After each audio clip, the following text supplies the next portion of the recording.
country, no community, no individual is safe until everyone across the world is safe. The emergence of a new variant of coronavirus has once again brought the spotlight on how unprecedented the pandemic is and the precarious situation we all continue to be in. Namaskar, hello and welcome to Sunset TV. I'm Tina Jha with another brand new edition of Perspective, the show where we try and give you a 360-degree view on issues pertinent to us. As we speak, scientists across the world are scrambling to gather more data on the new Omicron variant to understand how dangerous it is in terms of transmission and severity and whether the current vaccines will be effective against it. The World Health Organization has designated Omicron, the B11529 lineage of SARS-CoV-2, as a variant of concern, leading to fears of another global surge in cases. Dozens of countries have imposed travel bans from South African nations where the Omicron variant was first identified. Others have imposed stricter measures to curb the spread of the Omicron variant. As on date, at least 12 countries have confirmed Omicron cases. Meanwhile, a number of countries have started booster vaccinations as well to check the advance of the new strain. But the larger question is, as long as vaccine inequity is not addressed, can the world think of defeating the coronavirus pandemic and restoring normalcy? Well, according to the WHO, more than 80% of the world's vaccines have gone to the G20 countries. The low-income countries, mainly in Africa, have only about 0.6% of the world's vaccines. So what should be done to ensure vaccine equity, which is in everyone's interests? What are the challenges in achieving equitable vaccine distribution? And what kind of commitments does it require from countries leading the vaccine race? We'll be discussing all of these aspects, in addition to how dangerous the trend of Omicron variant is, how worried should the world be, what are the kind of precautions that we should be taking. These are some of the other aspects that we will also be discussing on the program today with a distinguished panel of experts who are joining me on the program. So let me first introduce them to you. I have with me Dr. Raman Gangakhedkar, Dr. C.G. Pandit, National Chair of the ICMR, Dr. V. Ravi, and Dr. Sanjay Rai, Professor, Department of Community Medicine, All India Institute of Medical Sciences, Delhi. Thank you, gentlemen, for joining me on the program today. Dr. Gangakhedkar, let me first congratulate you on behalf of Sunset TV on being awarded the Padma Shri a few weeks ago.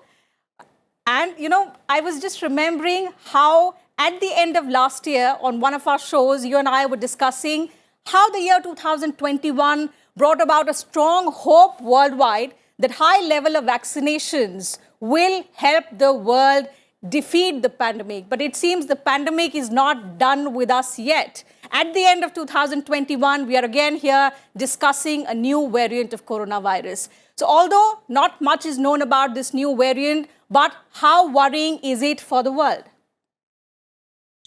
Yeah, I think we know for sure that this virus keeps on mutating. The virus will do its own task of mutations and newer variants, that may emerge. But we still don't have a data whether this is going to pose a threat or challenge to the entire world in terms of health-related morbidity, especially hospitalization, deaths that may increase. I would not be surprised if the number of infections that occur daily may increase. But eventually, one has to understand that the vaccines that we have tend to protect better against hospitalization and death. But when it comes to preventing infections, they fall short. So unless we would have a second generation vaccine which perhaps is able to prevent infections, we should not be expecting that infections will die down because of vaccination program.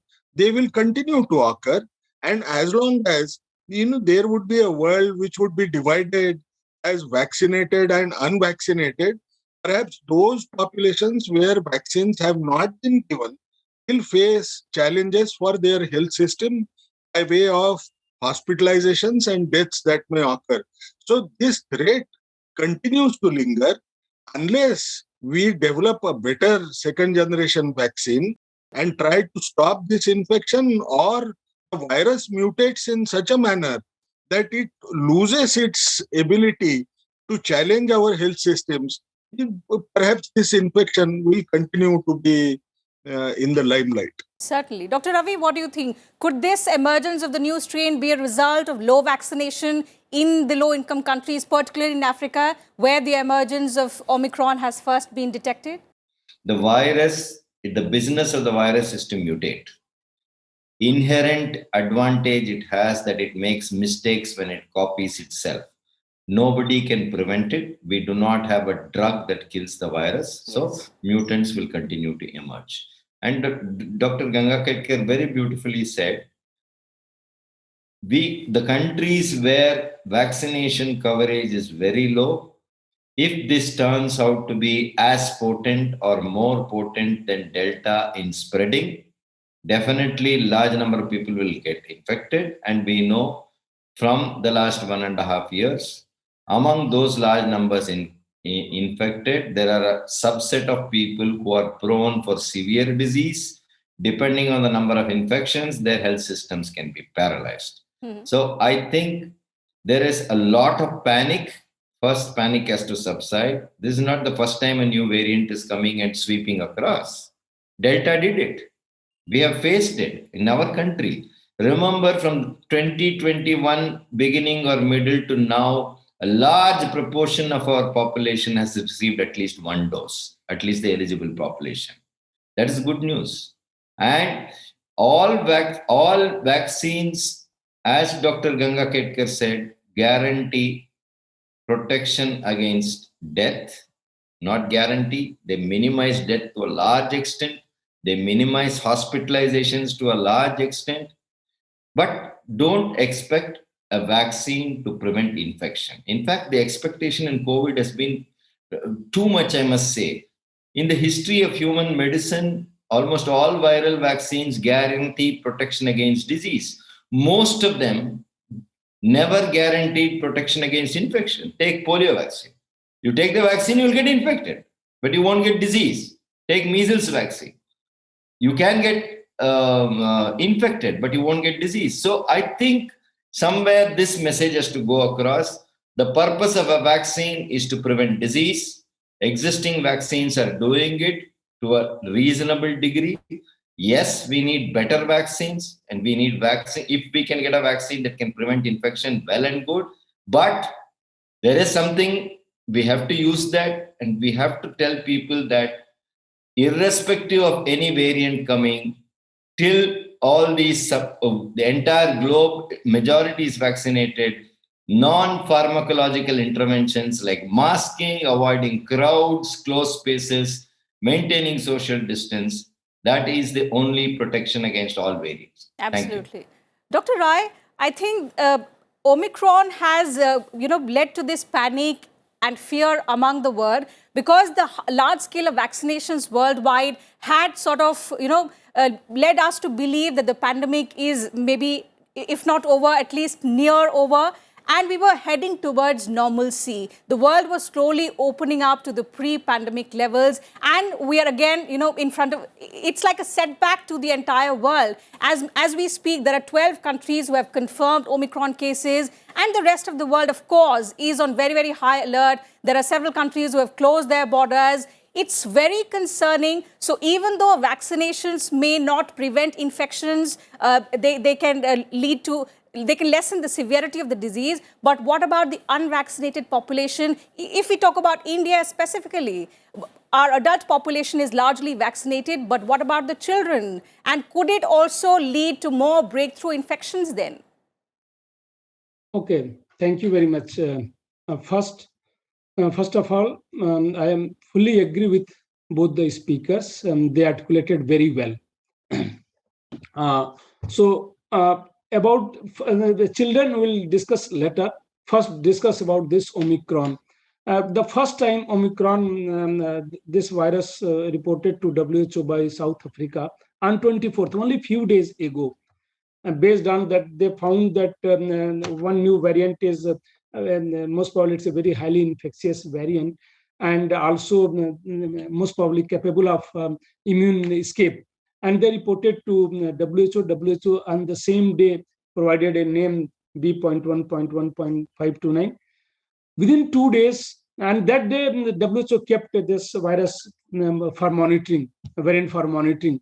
Within 2 days, that is on 26th of November, they declared this variant of concern based on the available evidences provided by Botswana and also from your South Africa. See, no doubt, whatever evidence we have, that's why they declare this variant of concern, that it's a highly infectious. Then only either it's a highly infectious or highly lethal, severity is more, or it's bypassing your existing immune system. Then only we declare a new variant as a variant of concern. And this happened. So they have already declared. So whatever evidence we have currently, that this virus is most probably highly infectious, more infectious than your current existing Delta variant, which is almost covering the entire world. More than 99% circulating virus, current circulating virus are in this Delta variant. Almost 100% in US, 99% in Europe, even in UK, it's more than 98%. So currently Delta variant is circulating all over the world. Now this new variant, Omicron, see, it's a highly infectious, but we don't have any idea about the overall severity. So virulence about this virus, this could be possible. This could be of the low severity. And South Africa has already reported that all the cases are mild in nature and none required any admission to your ICU. So suppose if this is a mild virus with highly infectious, then what will happen? I may consider this as a blessing for the entire world, not for the curse for the entire world. Like this happened in the Delta, when Delta variant appeared, they replaced all previous strain, either alpha, beta, gamma, and original Wuhan virus. So they replaced this because of highly infectious in nature. If this variant is more infectious, then this virus might replace your existing Delta from entire world, and we will capture that place. If it's milder and replacing your Delta, which is currently as virulent as your previous either Wuhan virus, or sometimes there are few studies that it's more causing more serious problem than original Wuhan virus. But if this is the milder form, and if that milder virus is replacing your Delta variant of the entire world, then this could be a blessing for this world. So we don't have sufficient evidence. So this is regarding the current, based on the current evidences. This is my inference based on the evidences. Now about your vaccination, like in India, we had second wave, very devastating wave, lot of deaths and lot of cases, 4 lakh cases per day during first week of May. This happened. But we know whatever evidence we have globally that those who recover from Delta, at least they are better protected and best protected person on this earth as of now.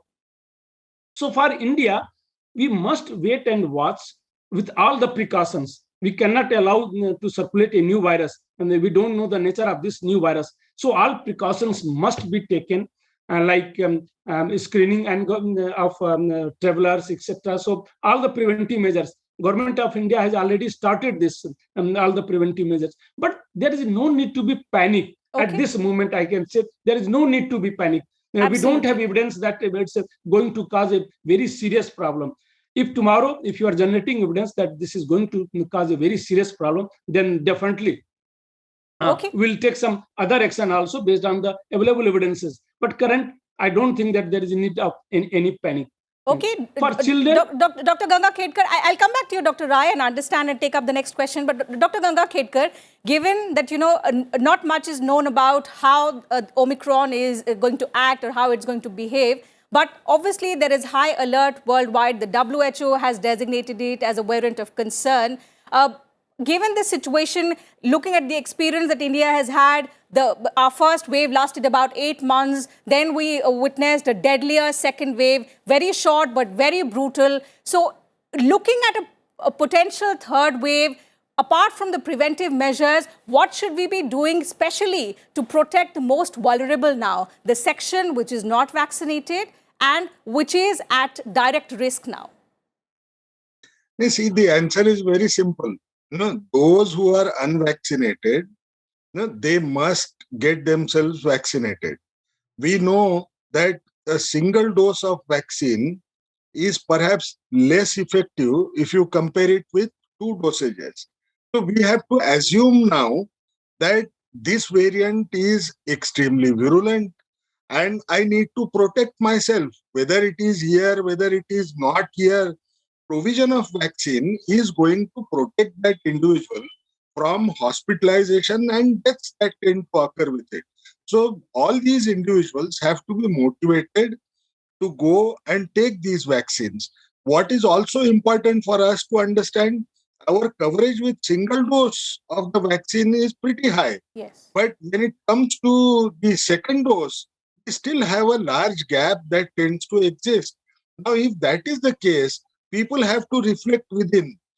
Wasting one more day of their work, are they going to lose so much of money that it is something which is equivalent to their own life per se? Perhaps not.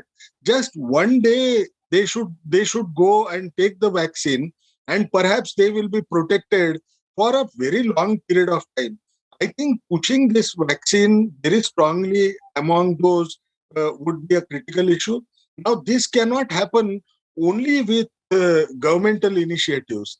I think all of us have to start moving in that direction, mobilizing communities to talk about this vaccine, because some of us may not even be aware the importance of this particular vaccine in terms of protection. So each one of us has to support the governmental efforts by saying, talking to their own peers or people whom they can influence, that you must go and take your second dose. You must go. If you are unvaccinated, you need to take that. What is also important for us to understand is these vaccines prevent hospitalization and death better.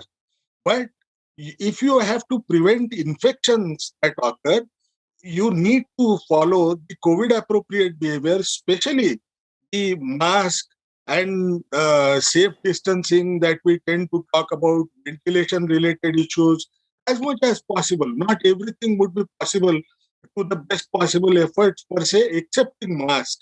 No, mask is one thing which all of us can wear. We need to do that. There is no either or in the situation. Nobody who has taken a vaccine should feel there is no necessity of me following COVID appropriate behavior, nor those who feel that I am adopting COVID appropriate behavior so well that I don't need to take vaccine. I think both the things have different purposes. People have to understand that they need to complete the two dosages of vaccines, and at the same time, whether you are vaccinated, whether you are not vaccinated, using COVID appropriate behavior, we can stop the entry of this virus in our bodies and protect us, our families, and the country as well. Absolutely. Dr. Ravi, a lot of countries like Japan, then in the UAE, Dubai and Abu Dhabi have started giving booster doses to their residents, a third booster dose, which is the third vaccine, amid concerns over this new variant. Do you think our population also requires any kind of booster dose to prevent the rapid rise? And considering if Omicron is very, very infectious in nature, do we also need a booster dose? Let me take on from where Dr. Ganga Kedkar left. He made a very important point. I'm going to underscore it. Before giving a booster is not, in my opinion, currently required for everybody. There are a subset of people. Some countries are giving boosters. Let's keep that aside for a moment. What is more important is to see that double dose coverage is completed as early as possible. Double vaccinated people have much, much better protection than single vaccinated people. So if you ask me, from my perspective, my understanding of public health, I will say, go ahead and see double dosing is done first. That will be my first priority. My second priority would be If there are vulnerable groups, some countries are recommending this, like elderly and immunosuppressed, want to protect them. And if they have been vaccinated some time back because they were priority groups, they got the vaccine first in India. Provided vaccine doses are available, go ahead and do it. From my understanding, currently the expert group of vaccination, Dr. Ganga Ketkar can correct me, has been debating this issue on administration of booster dose. I am sure in a couple of days you will hear from the expert group on what the advice is. I would say giving 2 doses is priority booster if doses are available only for special groups. Over. Dr. Rai, a lot is being talked about the efficacy of vaccines on Omicron. So among the existing pool of vaccines that the world has at the moment, what do you think about the efficacy of these vaccines? And suppose they are not effective, will we require new vaccines, or can the existing ones be tweaked easily as per the new variants? Previous speaker said for your booster, there should be a clear-cut objective for any intervention. Like in case of booster, how booster is going to help. All these mutations are happening in spike protein, like this time also for Omicron, it's mainly in the spike protein, major mutations in the spike protein. For Delta also, it's in this spike protein. This happened. So if this is happening in the spike protein, and majority of our vaccines are based on spike protein, they are producing antibodies against the spike protein. So theoretically, there is a chance that an immune escape may occur if it's a high mutations. So current vaccines are not going to help. Booster vaccination is not going to help. In our country, we have few vaccines, like one is indigenous made, that is your Covaxin. Covaxin is a whole virion inactivated vaccine. It's a different platform.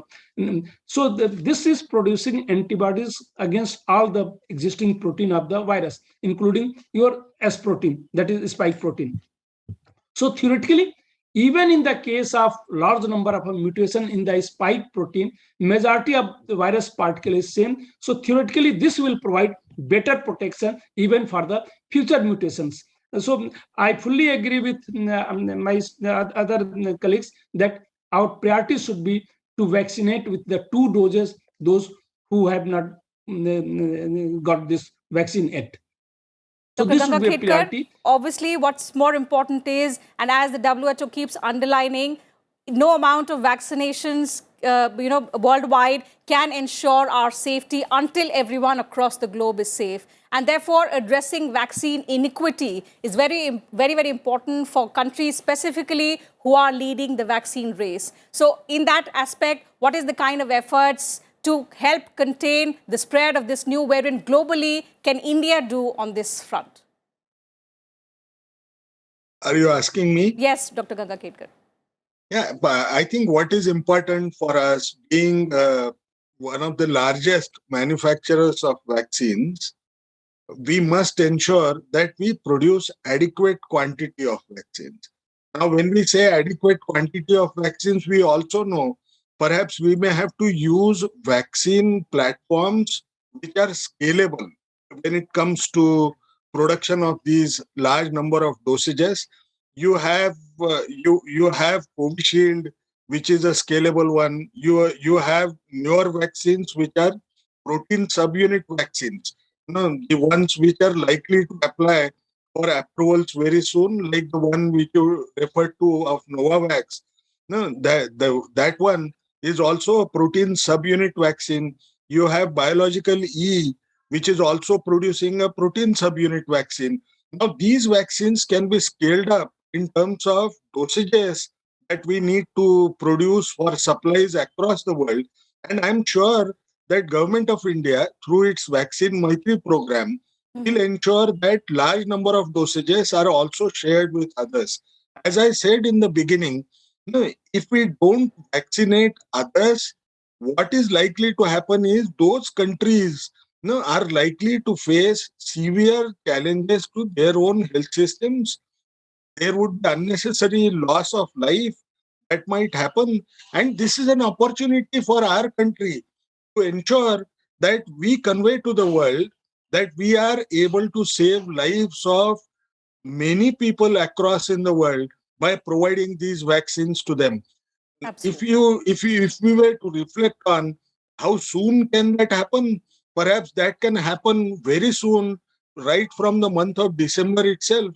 You must have heard that Covaxin is being exported, Covishield is being exported, and now once the approval for other vaccines also come, perhaps we should be in a better position to export these vaccines to different countries and earn a position across in the world through our own health diplomacy, that we have saved the world from a major tragedy that could occur. And I'm Absolutely. sure we will definitely be in a better position to do that very soon, especially by through a fact that Serum Institute, which is located in Pune, has now developed one of the world's largest plant that can produce vaccines. They are producing 300 million dosages every month, compared to, I won't take the names of other large manufacturers. They are producing somewhere around 100 to 125 million dosages every month. I Certainly. So think while this is India our is doing opportunity. its bit in providing vaccines to the world as one of the largest manufacturers, what is also required is coordinated efforts on part of other countries who are hoarding vaccines and not providing them to the rest of the world, especially the less developing countries, particularly in Africa, where this new variant Omicron has emerged. And now panic has sort of taken over the entire world. Dozens of countries have closed their borders, travel bans have been implemented, and the world is on very, very high alert. So although our panelists are suggesting there is no need to fear and no need for panic, especially because it requires a little effort on our part, we all have to continue to maintain COVID-appropriate behavior, continue to wear our masks, keep our hands sanitized, and take all other necessary precautions like physical distancing, etc. So that is the crux of the debate, that no matter how many variants come or how dangerous they are, what is required is a little precaution on our part. So with that, I'll have to call it a wrap on this edition of Perspective. Thank you to all my guests for joining me on the program and sharing your thoughts with us and our viewers. So that's it from us on Perspective today. Thanks very much to all our viewers for their time.